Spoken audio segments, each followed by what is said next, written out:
నమస్తే. Welcome to Andhraprabha. నేను మనస్విని.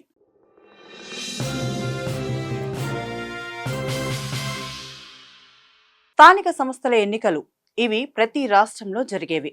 అధికారంలో ఏ పార్టీ ఉంటే ఆ పార్టీకి చెందిన అభ్యర్థులే ఈ లోకల్ బాడీ ఎలక్షన్స్‌లో కూడా విజయం సాధిస్తారు. ఇది అందరికీ తెలిసిన విషయమే.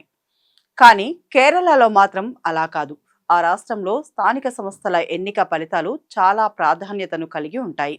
ఒక్క మాటలో చెప్పాలంటే ఇవి అక్కడి రాజకీయ ముఖ చిత్రాన్నే మార్చేస్తాయి.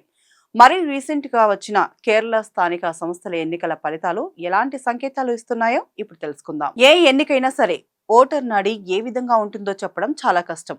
అందుకే ప్రజా తీర్పు ఏ విధంగా ఉంటుందా అని రకరకాల సర్వేలు జరుగుతుంటాయి. కానీ కేరళలో అలాంటి సర్వేలతో పని ఉండదు. ఎందుకంటే స్థానిక సంస్థల ఎన్నికలను జరగబోయే అసెంబ్లీ ఎన్నికలకు రెఫరెండర్గా భావిస్తారు. అంటే పంచాయతీ ఎన్నికలే రాష్ట్రంలో అధికారాన్ని ఎవరు సాధిస్తారనే విషయాన్ని డిసైడ్ చేస్తాయన్నమాట.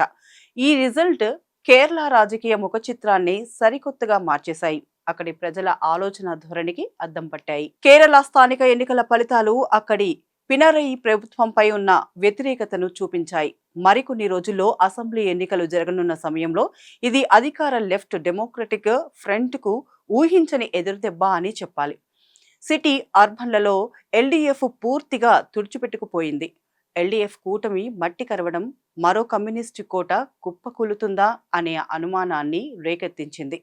కేరళలో ఎవరూ ఊహించని విధంగా కాంగ్రెస్ నేతృత్వంలోని యునైటెడ్ డెమోక్రటిక్ ఫ్రంట్ భారీ విజయం సాధించగా బీజేపీ నేతృత్వంలోని ఎన్డీఏ మెరుగైన ఫలితాలను సాధించడం గమనార్హం. ఒక రకంగా చెప్పాలంటే కేరళ రాజకీయ తెరపై కమలం విరిసింది. అందుకే ఈ విజయంపై యూడీఎఫ్ కంటే ఎన్డీఏనే పెద్ద ఎత్తున సంబురాలు చేసుకుంది. ఇది కేరళలోనే కాదు, యావత్ దేశ వ్యాప్తంగా ఉన్న రాజకీయ వర్గాలను ఆకర్షించింది. ఎంతో కాలంగా కంచుకోటలుగా ఉన్న జిల్లాల్లో ఎల్డీఎఫ్ కూటమికి ఎదురు దెబ్బ తగిలాయి. 6 మున్సిపల్ కార్పొరేషన్లలో 4ంటిని యూడీఎఫ్ గెలుచుకోగా ఎన్డీఏ, ఎల్డీఎఫ్ ఒక్కో స్థానంలో విజయం సాధించాయి. ఇక మున్సిపాలిటీల విషయానికి వస్తే కాంగ్రెస్ నేతృత్వంలోని ఫ్రంట్ 86లో 54 స్థానాల్లో విజయం సాధించింది. ఎల్డీఎఫ్ 28కి పరిమితం అవగా ఎన్డీఏ 2 స్థానాలు దక్కించుకుంది. ఇక పంచాయతీ స్థాయిలోనూ కాంగ్రెస్ కూటమి అద్భుతంగా రాణించింది. గ్రామ పంచాయతీల్లో యూడీఎఫ్ 504 స్థానాలను గెలుచుకోగా ఎల్డీఎఫ్ 304, ఎన్డీఏ 26 స్థానాలను కైవసం చేసుకున్నాయి. అలాగే బ్లాక్ పంచాయతీ స్థాయిలో యూడీఎఫ్ 79 స్థానాలు, ఎల్డీఎఫ్ 63 చోట్ల, జిల్లా పంచాయతీ స్థాయిలో యూడీఎఫ్, ఎల్డీఎఫ్ చెరో 2 స్థానాల్లో విజయం సాధించాయి. పంచాయతీ స్థాయిలో కొన్ని ప్రాంతాల్లో సంస్థాగతంగా పట్టున్న ప్రాంతాలు పెద్ద సంఖ్యలోనే ఉన్నప్పటికీ ఎల్డీఎఫ్ సత్తా చాటలేకపోయింది. అభివృద్ధి, సంక్షేమ పథకాల అమలుతో ప్రజలను ప్రభావితం చేయడంలో ఎల్డీఎఫ్ రికార్డు సాధించింది. కానీ ఈసారి ఘోర పరాజయాన్ని చవిచూసింది. ఇక అధికారంలో లేని యూడీఎఫ్ వైపే ఓటర్లు మొగ్గు చూపడం గమనార్హం. నిజానికి ఈ స్థానిక సంస్థల ఎన్నికలు యూడీఎఫ్ కు పెద్ద విశేషం కాదు. ఎందుకంటే ఇక్కడ ఒకసారి ఎల్డీఎఫ్, మరొకసారి యూడీఎఫ్ విజయాలు అందించే సాంప్రదాయం ఉంది. కానీ బీజేపీకి ఆ మాత్రం గెలుపు కూడా చాలా గొప్ప విషయం అనే చెప్పాలి. దక్షిణాదిలో ఒక్క కర్ణాటకలో తప్ప మరే రాష్ట్రంలోనూ బీజేపీ బేసు సాధించలేకపోయింది. ముఖ్యంగా కేరళ, తమిళనాడులో 1-2 సీట్లు సాధించడమే గగనం. అలాంటి పరిస్థితుల్లో ఈ విజయం బీజేపీలో కొత్త జోష్ను నింపాయి. అన్నిటికీ మించి రాజధాని తిరువనంతపురంలో కాషాయం పార్టీ పాగా వేయడం, ఈ ఫలితాలపై ప్రధాని మోదీనే హర్షం వ్యక్తం చేశారంటే కమలనాథులకు ఎంత బూస్ట్ ఇచ్చాయో వేరే చెప్పాల్సిన పని లేదు. దాదాపు 45 ఏళ్లుగా లెఫ్ట్ పార్టీలకు కంచుకోటగా ఉన్న తిరువనంతపురంపై తొలిసారి కాషాయం జెండా ఎగిరింది. మొత్తం 101 మంది సభ్యులున్న తిరువనంతపురం మున్సిపల్ కార్పొరేషన్లో బీజేపీ ఏకంగా 50 స్థానాలు కైవసం చేసుకోవడం విశేషం. ఇక లెఫ్ట్ కూటమికి 29, యూడీఎఫ్ కు 19 సీట్లు దక్కాయి. 2026లో అసెంబ్లీ ఎన్నికలు జరగనుండగా ఎన్డీఏ విజయంపై విస్తృతంగా చర్చ జరుగుతోంది.